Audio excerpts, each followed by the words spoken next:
UK agrees to assist Malaysia in technology and new energy. 11 Sudanese killed in drone strike.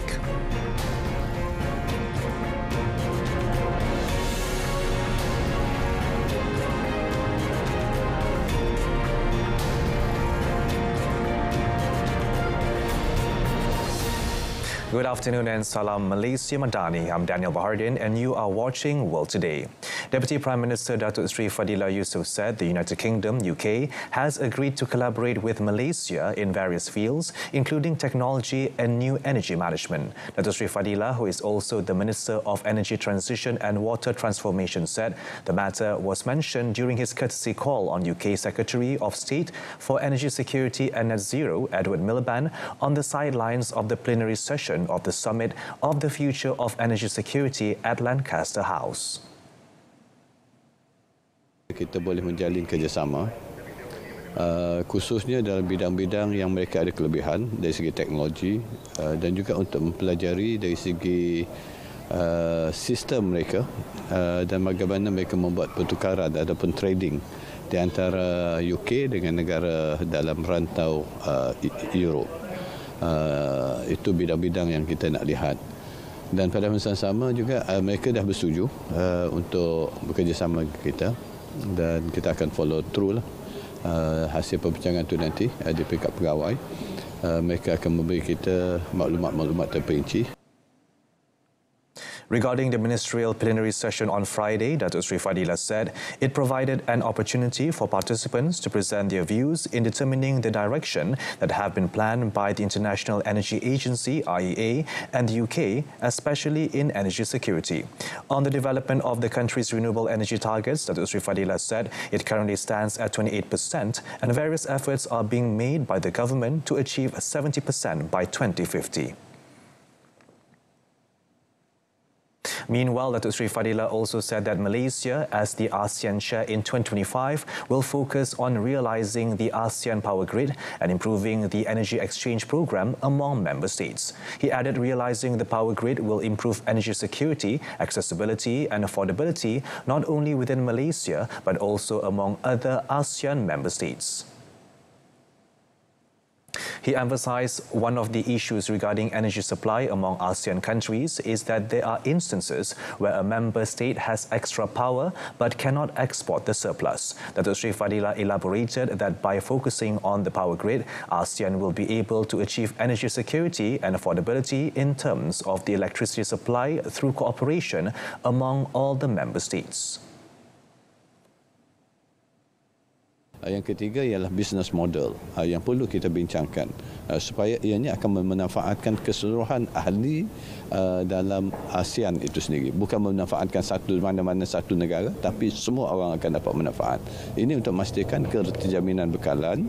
Kedua, kemampuan dari segi pembayaran oleh pengguna. Dan ketiga ialah untuk kita jaga alam sekitar. Dan sekarang ini kita perlu kolaborasi dan kerjasama erat di antara semua negara sebab semua negara akan dapat manfaat dengan adanya ASEAN Power Grid ini. He added that Malaysia updated its energy policy by introducing the National Energy Transformation Roadmap and ETR, which focus on ensuring the country has a secure electricity supply countrywide and also contributing to the region's energy security. At least 11 people were killed on Friday after a drone strike by the Rapid Support Forces hit a displacement camp in Sudan's River Nile state, the governor said in a statement, in an attack that also took out the regional power station for the fourth time. A medical official said the attack by multiple missiles, which set some of the tents on fire, injured 23 people, including at least 9 children. Witnesses reported a scene of chaos as survivors tried to flee the area. Some of them were seen loading their belongings onto a bus, desperate to escape the devastation. The escalation of such strikes, which have hampered the country's electrical grid and plunged millions into weeks-long blackouts, comes 2 years into a damaging war as the army has been pushing the paramilitary force out of central Sudan. Ground fighting in the war is now focused in the Darfur region, where the RSF is fighting to seize the army's remaining foothold, driving hundreds of thousands from their homes. There has also been fighting in western Omdurman, part of the capital, where the RSF remains present. The UN Human Rights Office said on Friday that it had listed at least 481 civilians killed in North Darfur since 10 April and that the actual number is likely much higher. Soldiers in Indian-administered Kashmir on Friday blew up the family homes of two men who police allege were among a gang that carried out the region's deadliest attack against civilians for decades. Indian security forces have launched a giant manhunt for those responsible for killing 26 men in Pahalgam on Tuesday. Police said they are members of the Pakistani-based Lashkar-e-Taiba (LET), designated a terrorist organization by the United Nations. They have issued wanted posters with sketches of three men, Indian national Adil Hussain Toka, as well as Pakistani citizens Ali Bai and Hashim Musa. They are also searching for Indian citizen Ashif Sheikh. Members of the two Indian fugitives' immediate families were detained for questioning after the attack. The soldiers also destroyed Toka's family home in the neighboring Bijbehara area in the same manner early Friday. Police said they were part of a LET faction called the Resistance Front (TRF). Police have offered a $23,500 bounty for information leading to each man's arrest. A magnitude 6.3 earthquake has struck near the coast of Ecuador. According to the European Mediterranean Seismological Center (EMSG), the epicenter of the quake, which took place at about 6:45 a.m. local time, was near the Pacific coast of the northwestern city of Esmeraldas at a depth of 30 kilometers. The EMSC also said that tremors were reported in 10 provinces of the country, even as far as the capital, Quito. Images shared online show buildings visibly damaged in the earthquake. According to authorities, damaged structures included 60 homes, a health center, and a military building, the facade of which partially collapsed. Ecuador's newspapers also reported power outages in Esmeraldas. The state energy company Petro Ecuador said that it had paused operations at the Esmeraldas refinery and SOTE pipeline as a precautionary measure following the earthquake. President Daniel Nabawo announced in a social media post that the government is working to set up shelters and offer humanitarian assistance to residents, promising to help with everything our people need. According to the country's emergency service, at least 20 people suffered injuries from the shake. In Rome, Pope Francis' coffin was closed and sealed in St. Peter's Basilica in a private ceremony on Friday evening after more than 250,000 people paid their final respects to the late Pope over 3 days of public visitation. According to the Vatican, the ceremony, led by Cardinal Carmelengo Kevin Ferral, began with the reading of a document listing the stages of Jorge Mario Bergoglio's life and his most important activities as Pope. Then a white silk cloth was spread over Francis' face and he was sprinkled with holy water.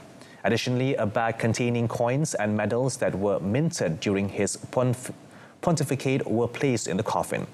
The lid was then placed on the zinc coffin along with Francis' cross and coat of arms and a plaque with the Pope's name and the duration of his life and patrine ministry while psalms were sung. Afterwards, Francis' casket was sealed. Francis' coffin will be driven across Rome to the Basilica of St. Mary Major, where the burial will take place on Saturday, following a funeral service in St. Peter's at the Vatican.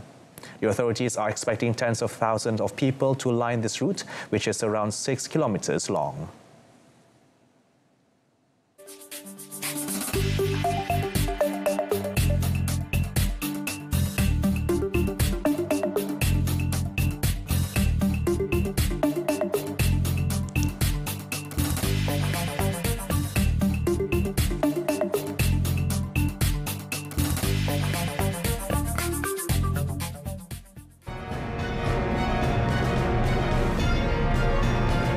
Coming up next, Hamas confirms new Israel-Gaza ceasefire plan proposed today.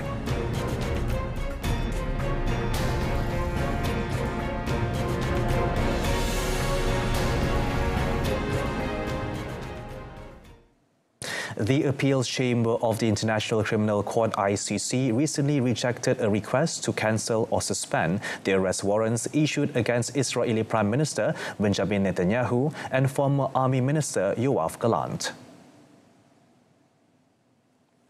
In its statement, the ICC clarified that while it accepted Israel's appeal for a reconsideration of the court's jurisdiction over crimes committed in Palestinian territories, this did not affect the standing arrest warrants. The issue of jurisdiction, the chamber explained, concerns whether the ICC can prosecute individuals for alleged crimes committed in Gaza and the West Bank, areas where Palestinian statehood and sovereignty remain contested. The decision mandates that the matter of jurisdiction be returned to the ICC's pre-trial chamber, which originally issued the arrest warrants on 21st November 2024. The pre-trial chamber had previously found reasonable grounds to believe Netanyahu and Gallant bore responsibility for war crimes and crimes against humanity. The appeals chamber emphasized that the arrest warrants remain valid and unaffected by the jurisdictional review, which will now proceed with further examination of Israel's legal arguments. A Hamas delegation is scheduled to meet Egyptian mediators in Cairo today to hold discussions on a potential ceasefire in Gaza. Senior Hamas official Tahir al-Nunu confirmed that the delegation is led by Khalil al-Hayya and will present the group's vision for ending the war that has claimed tens of thousands of Palestinian lives. However, Tahir emphasized that Hamas disarmament is not part of the current negotiations. This latest effort follows Hamas' rejection of an Israeli proposal earlier in April to release hostages held in the Gaza Strip. Hamas has insisted it will not accept a partial ceasefire and continues to demand a comprehensive agreement to end the conflict, which began on 7 October 2023. Qatar, the United States and Egypt previously brokered a ceasefire on 19th January, enabling increased humanitarian aid and a hostage prisoner exchange between Israel and Palestinian detainees. That agreement, however, stalled due to disagreements over the next phase, particularly Israel's demand for Hamas to fully disarm. Negotiations between Iran and the United States over Tehran's rapidly advancing nuclear program will return on Saturday to the secluded Sultanate of Oman, where experts on both sides will start hammering out the technical details of a possible deal. The talks seek to limit Iran's nuclear program in exchange for the lifting of some of the crushing economic sanctions the US has imposed on the Islamic Republic, closing in on half a century of enmity. US President Donald Trump has repeatedly threatened to unleash airstrikes targeting Iran's program if a deal isn't reached. Iranian officials increasingly warn that they could pursue a nuclear weapon with their stockpile of uranium enriched to near weapons-grade levels. Neither Iran nor the US has offered any explanation on why the talks will return to Muscat. Oman has been a mediator between Tehran and Washington. Last weekend's talks in Rome offered a more equal flight distance between Iranian Foreign Minister Abbas Araghchi and US Middle East envoy Steve Witkoff, who are leading the negotiations. The Muscat talks come as Iran appears to have lined up Chinese and Russian support.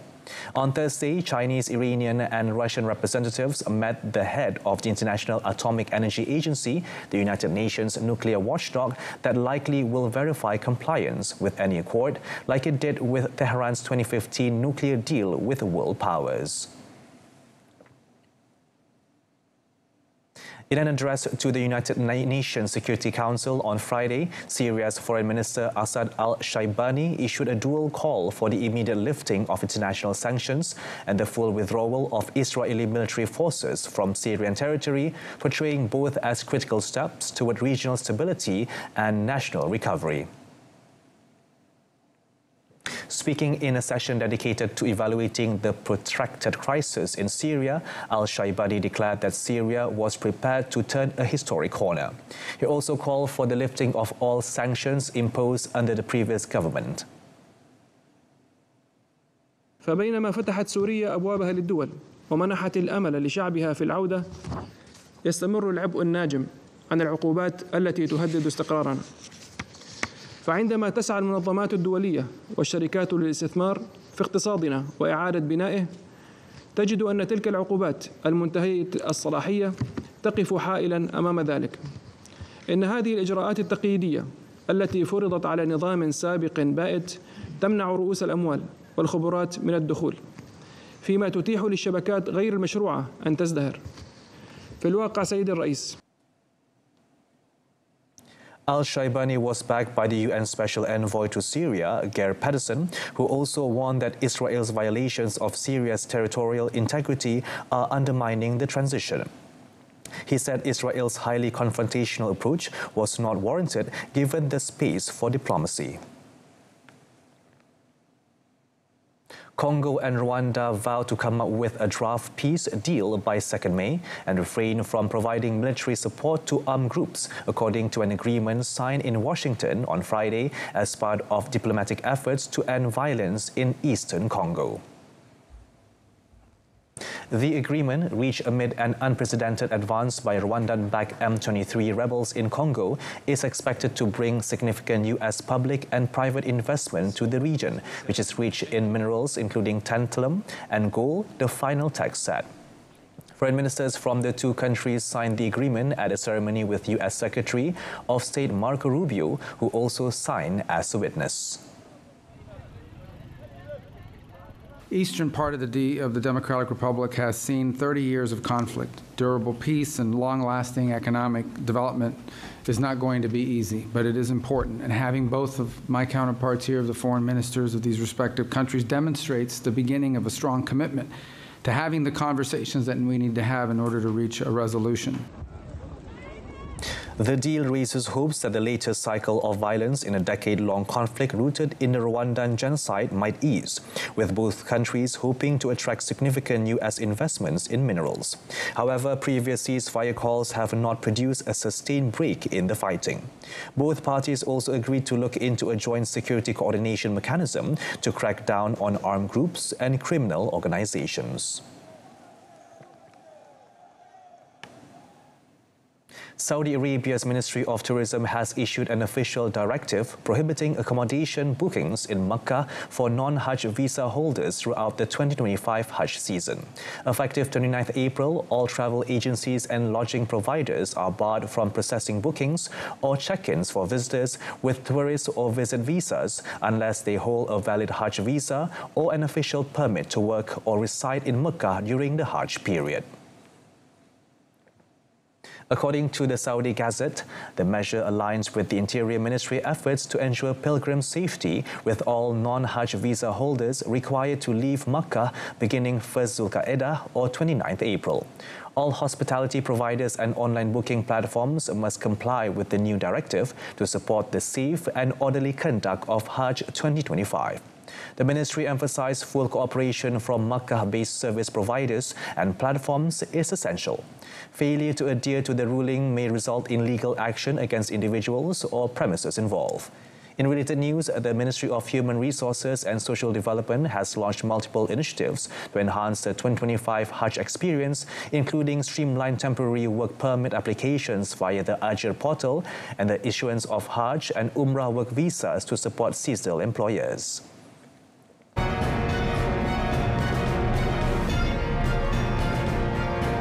In sports, Al Hilal powered into the semi-finals of the Asian Champions League lead after thrashing Gwangju. Stay with us.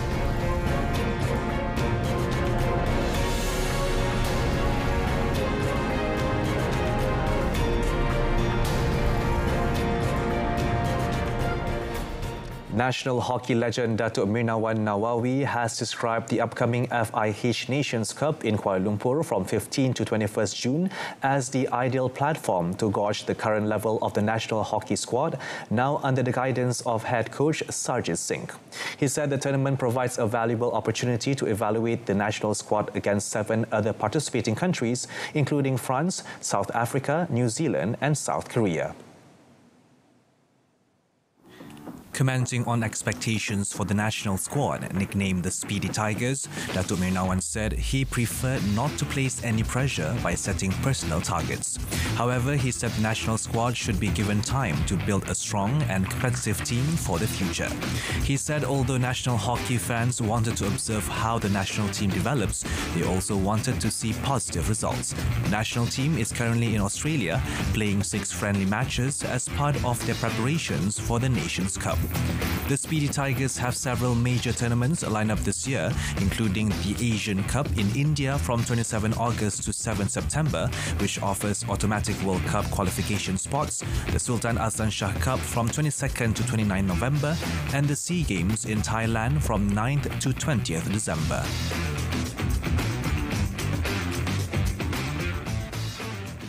Al Hilal powered into the semi-finals of the Asian Champions League Elite in Jeddah on Friday as Jorge Hijiz's Saudi Pro League side demolished South Korea's Gwangju 7-0 to move closer to a record-extending 5th continental title.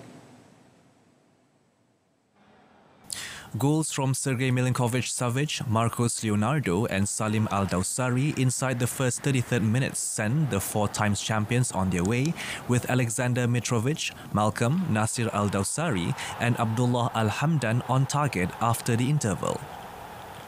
The result at the raucous King Abdullah Sports City Stadium means Al Hilal will take on the winners of Saturday's quarter-final between fellow Saudi Pro League side Al Ahli and Thailand's Buriram United.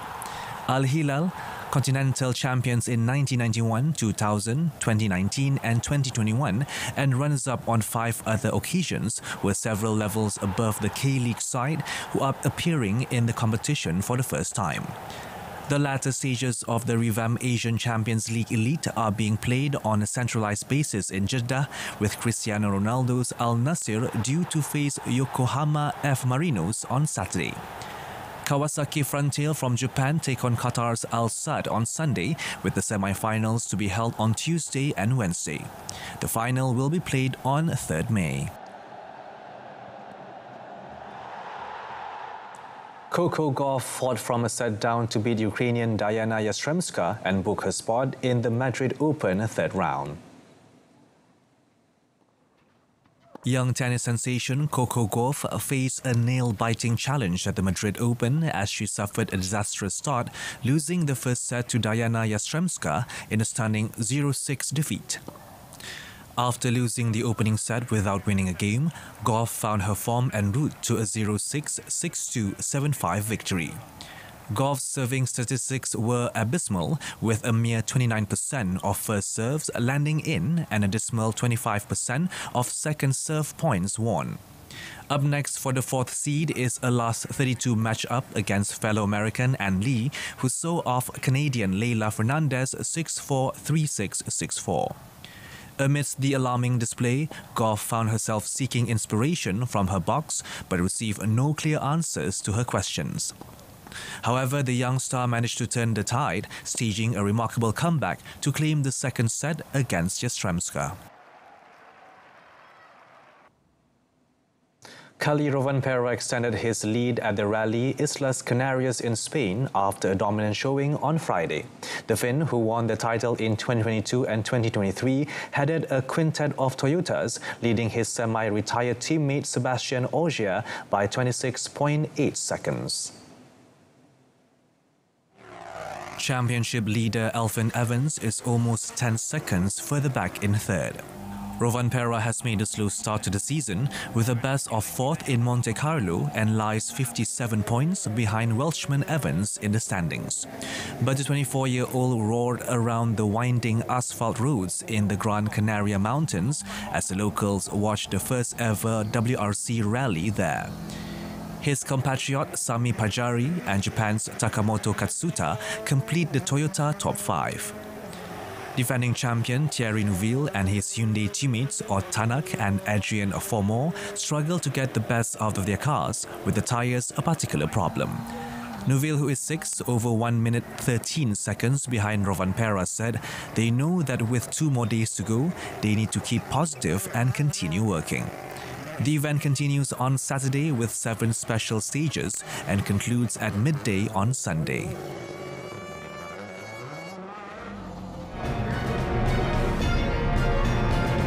Up next on our offbeat segment, meet Pierre, soccer player on one leg and two crutches.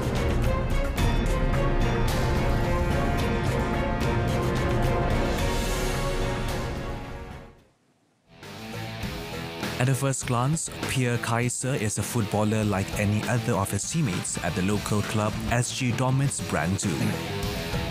Only after a closer look, one can see Kaiser is smoothly handling the ball with one leg and two crutches, where others use their 2 feet. Meine Amputation war 2007. Ich habe einen Zugunfall gehabt und mega Glück, dass ich das Ganze überlebt habe. Aber ich glaube, dass man generell, wer einen Zugunfall überlebt hat, schon ein bisschen Schwein gehabt. Und es war dann 2009, 2010, wo ich auf Reha irgendwann mal Flyer gesehen habe und mich jemand angesprochen hat, hey, können wir mal zum amputierten Fußball schauen? Die Person ist nie mitgegangen, aber ja, ich bin dann eben nach Hennef gefahren zu einem Trainingslehrgang und das war einfach tipptopp. After a train accident in 2007, Kaiser lost a leg, yet gained a new passion, football. Kaiser plays in the second team at the club TSV Brann in Bavaria. For Kaiser, the season with the Bavarian Football Association is transitioning seamlessly into everyday league life in the German Amputee Football League.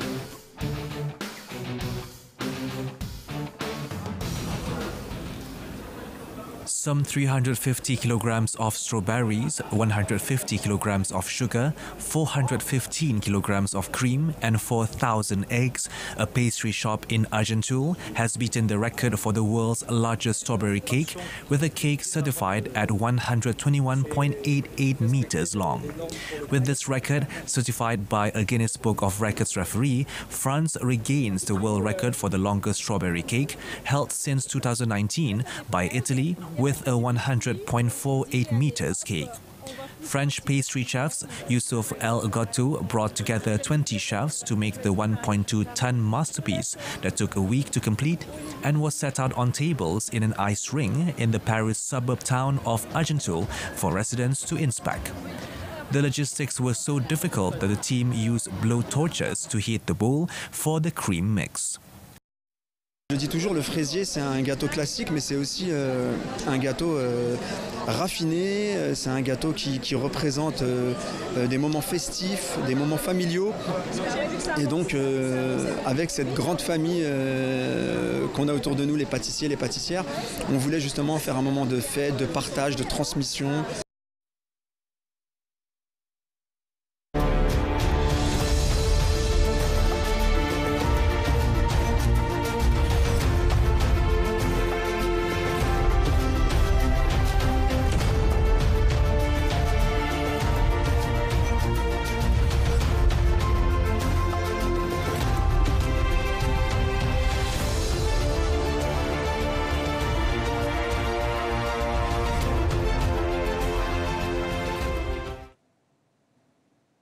And then wrap up our bulletin this afternoon. In a top story, UK and Malaysia to partner on technology and new energy management.